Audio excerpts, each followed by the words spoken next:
তার বিমানটি প্রথমে ল্যান্ড করবে বাংলাদেশের ভিতরে সিলেট বিমানবন্দরে। আগামীকাল দীর্ঘ প্রতীক্ষা, নেতাকর্মীদের মধ্যে উচ্ছ্বাস, আবেগ সমস্ত কিছু মিশে আছে তাদের হৃদয়ের মধ্যে। অভ্যর্থনা জানানোর জন্য আমাদের প্রিয় নেতা বিএনপির ভারপ্রাপ্ত চেয়ারম্যান জনাব তারেক রহমান। আপনারা ইতিমধ্যেই আমাদের অভ্যর্থনা কমিটির আহ্বায়ক জনাব সালাউদ্দিন আহমেদ সাহেবের কাছ থেকে শুনেছেন যে তিনি আগামীকাল বাংলাদেশ বিমানে করে আসবেন। তার বিমানটি প্রথমে ল্যান্ড করবে বাংলাদেশের ভিতরে সিলেট বিমানবন্দরে সেখানে এটা ল্যান্ড করবে। আপনাদের মাধ্যমে আমি যেটা জানাতে চাই যে সিলেট মহানগর এবং সিলেটের আশেপাশের জেলাগুলো বা সিলেট জেলার কোনো নেতৃবৃন্দ কেউ অহেতুক বিমানবন্দরে ভিড় করবেন না, বিমানবন্দরে সেখানে যাবেন না। উনি ওই বিমানেই ঢাকায় এসে পৌঁছাবেন এবং ঢাকায় উনাকে আমরা এখানে তার আয়োজনের যে প্রস্তুতি নিচ্ছি তাকে তিনি আসবেন, এসে তার মা দেশনেত্রী বেগম খালেদা জিয়া আমাদের গণতন্ত্রের প্রতীক, সংগ্রামের প্রতীক,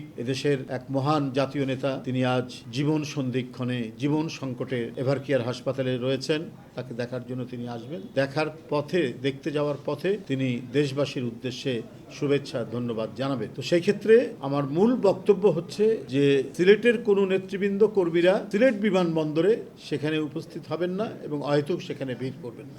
এটি আপনাদের মাধ্যমে আমি সিলেটবাসী এবং সিলেটের বিএনপির যত নেতৃবৃন্দ রয়েছেন মহানগর, জেলা এবং আশেপাশের জেলার সকলকে অবহিত করলাম। ধন্যবাদ। আমি যতটুকু জানি সেটা ওইখানে কি অ্যারেঞ্জমেন্ট আছে সেটা আমি বলতে পারবো না, তবে না নামারই কথা, নামলেও তিনি ওই ইয়ের মধ্যেই থাকবেন।